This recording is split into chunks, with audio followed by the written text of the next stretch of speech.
আসসালামু আলাইকুম। সবাইকে জানাই আমাদের আজকের এই আয়োজনে। বৈষম্য বিরোধী ছাত্র আন্দোলনের মার্চ ফর ইউনিটি কর্মসূচি আজ কেন্দ্রীয় শহীদ মিনারে।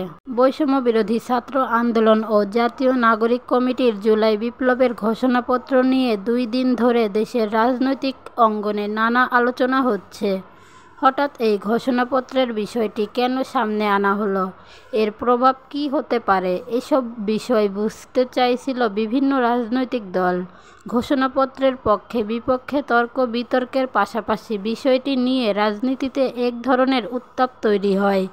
এমন প্রেক্ষাপটে গতকাল সোমবার দিবাগত রাত 1:45টার দিকে রাজধানীর বাংলা মোটরে নিজেদের কার্যালয়ে সংবাদ সম্মেলন করে বৈষম্য বিরোধী ছাত্র আন্দোলন। সেখানে বলা হয়, আজ মঙ্গলবার বেলা 3টায় ঢাকার কেন্দ্রীয় শহীদ মিনারে মার্চ ফর ইউনিটি কর্মসূচি পালন করা হবে। সংবাদ সম্মেলনে বৈষম্য বিরোধী ছাত্র আন্দোলনের সদস্য সচিব আরিফ সোহেল লিখিত বক্তব্য পড়ে শোনান।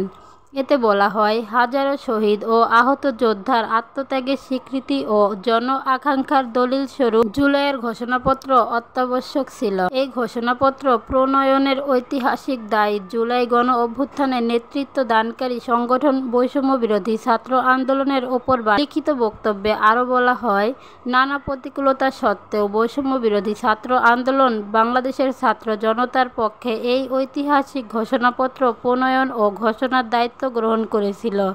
এই উদ্যোগের ধারাবাহিকতায় বাংলাদেশের আপামর ছাত্র জনতার মধ্যে স্বতঃস্ফূর্ত ও ইতিবাচক সাড়া সঞ্চারিত হয়েছে।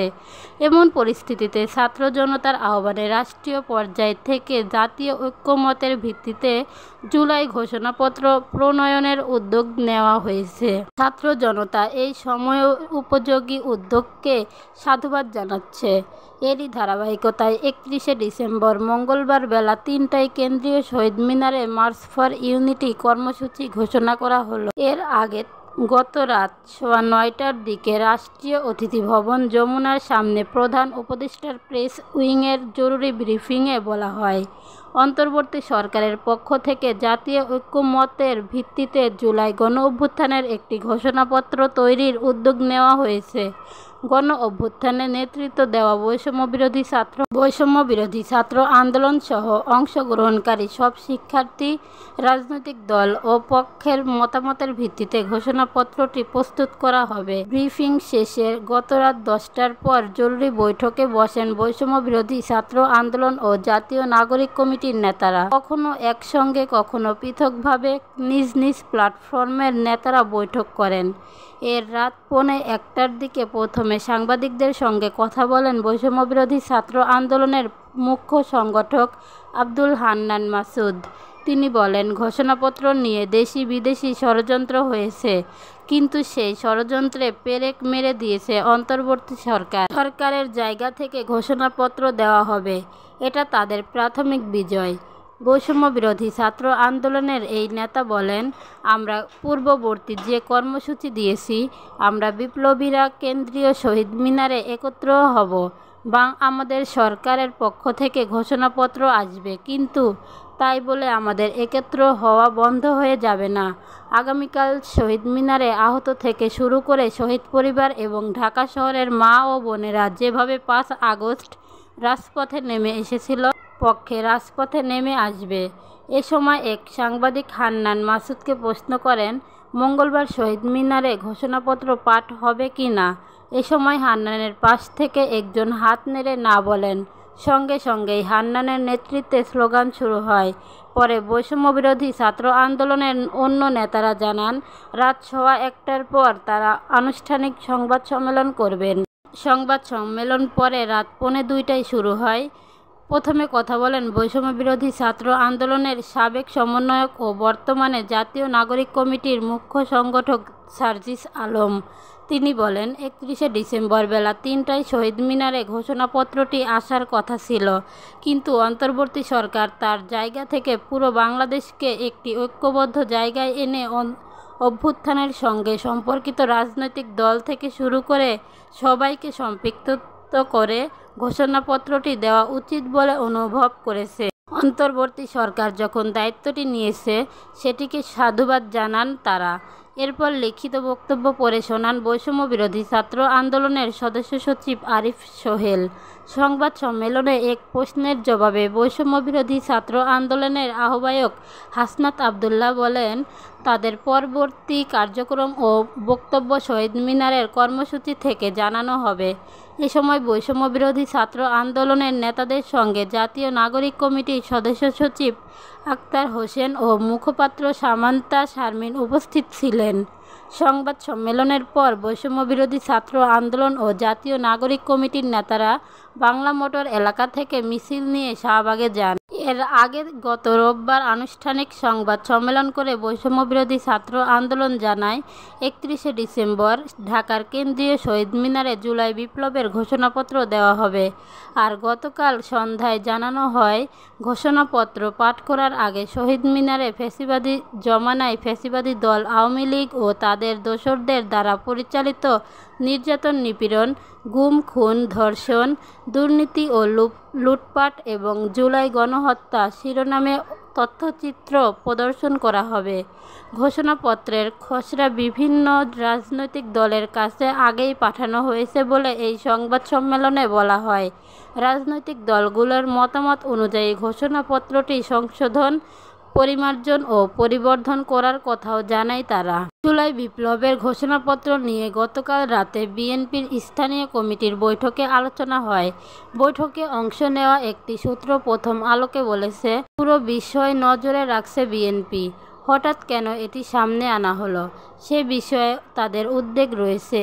বিএনপি মহাসচিব মির্জা ফখরুল ইসলাম আলমগীর গত রোববার প্রধান উপদেষ্টা অধ্যাপক মোহাম্মদ ইউনূসের মধ্যে দেখা করে এ বিষয়ে দলের অবস্থান তুলে ধরেন এবং উদ্বেগ জানান। বৈষম্য বিরোধী ছাত্র আন্দোলন ও জাতীয় নাগরিক কমিটির শহীদ মিনারের অনুষ্ঠানে অংশ নেওয়ার বিষয়ে দলীয়ভাবে কোনো সিদ্ধান্ত হয়নি বলে বিএনপির দায়িত্বশীল একাধিক নেতা প্রথম আলোকে জানান। ঘোষণাপত্রের বিষয়ে বিএনপির সহযোগী সংগঠন জাতীয়তাবাদী ছাত্রদলের কেন্দ্রীয় সভাপতি রাকিবুল ইসলাম প্রথম আলোকে বলেন, বৈষম্য বিরোধী ছাত্র আন্দোলন এককভাবে কারো সঙ্গে আলোচনা না করে এ ধরনের আয়োজন করতে পারে। এছাড়া এই মুহূর্তে এ ধরনের ঘোষণাপত্র দেওয়ার বাস্তবতা রয়েছে কি না সেই প্রশ্নও রয়েছে। অন্যদিকে ছাত্রদলের কেন্দ্রীয় সাধারণ সম্পাদক নাসির উদ্দিন বলেন, হঠাৎ বিপ্লবের ঘোষণাপত্র ঘোষণা করা দুর্বিসন্ধিমূলক। একটি বিশেষ গোষ্ঠী ছাত্র জনতার গণ অভ্যুত্থানের মালিকানা ছিনতাই করার লক্ষ্যে এ ধরনের হঠকারী পদক্ষেপ নিচ্ছে। এই ঘোষণাপত্র পাঠের পেছনে ৭১-এর পরাজিত শক্তির ইন্ধন রয়েছে। তারা ৭১-এর ইতিহাস ভুলিয়ে দিয়ে রাজনীতি করতে চায়। জামায়াতে ইসলামী ও ছাত্র শিবিরের নেতাদের সঙ্গে কথা বলে জানা গেছে, শহীদ মিনারের অনুষ্ঠানে তাদের অংশগ্রহণের সম্ভাবনা খুবই কম। তারা বলেছেন, আজ সকাল ৮টা থেকে সন্ধ্যা পর্যন্ত সোহরাওয়ার্দী উদ্যানে ছাত্র শিবিরের কেন্দ্রীয় সদস্য সম্মেলন হবে। এতে জামায়াতের আমির শফিকুর রহমান সহ গুরুত্বপূর্ণ নেতারা উপস্থিত থাকবেন। এ বিষয়ে জামায়াতে ইসলামীর নায়েবে আমির সৈয়দ আবদুল্লাহ মোহাম্মদ তাহের বলেন, এই কর্মসূচিকে আমাদের যাওয়ার সুযোগ নেই। বামপন্থী ছাত্র সংগঠন বিপ্লবী ছাত্র মৈত্রী গতকাল রাতে এক সংবাদ বিজ্ঞপ্তিতে বলেছে, জুলাই অভ্যুত্থানের ঘোষণাপত্র কর্মসূচি জুলাই গণ অভ্যুত্থানকে নির্দিষ্ট দল বা গোষ্ঠীর সম্পত্তি বানানোর অপচেষ্টা। জুলাই অভ্যুত্থানকে দলীয় স্বার্থে বন্দী করা কেবল ইতিহাসকে কলঙ্কিত করা নয়, বরং গণতান্ত্রিক সংগ্রামের ভবিষ্যৎকেও বিপন্ন করে। ঢাকার কেন্দ্রীয় শহীদ মিনারে বৈষম্য বিরোধী ছাত্র আন্দোলনের পূর্ব ঘোষিত জুলাই বিপ্লবের ঘোষণাপত্র অনুষ্ঠানকে কেন্দ্র করে বিভিন্ন জেলা থেকে আসা যানবাহনের জন্য গতকাল রাতে ট্রাফিক নির্দেশনা দিয়েছিল ঢাকা মহানগর পুলিশের ট্রাফিক বিভাগ। শহীদ মিনারের আয়োজনে মঞ্চে থাকবেন জুলাই অভ্যুত্থানের শহীদ পরিবারের সদস্য ও আহত ব্যক্তিরা। তাদের সঙ্গে থাকবেন গত ৩ আগস্ট ঘোষিত বৈষম্য বিরোধী ছাত্র আন্দোলনের ১৫৮ সদস্যের সমন্বয়ক টিমের সমন্বয়ক ও সহ সমন্বয়কেরা।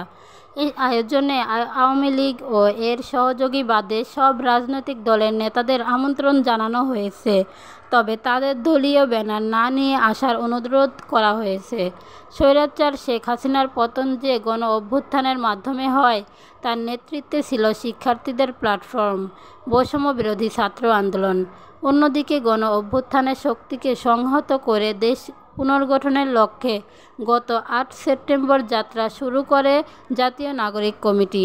তারা তারুণ্য নির্ভর নতুন একটি রাজনৈতিক দল গঠনের লক্ষ্যে কাজ করছে। বৈষম্য বিরোধী ছাত্র আন্দোলন ও জাতীয় নাগরিক কমিটি নেতৃত্ব স্থানীয় ব্যক্তিরা গত শনিবার রাতে হঠাৎ করে ফেসবুকে জানান, ৩১শে ডিসেম্বর কেন্দ্রীয় শহীদ মিনারে জুলাই বিপ্লবের ঘোষণাপত্র ঘোষণা করা হবে।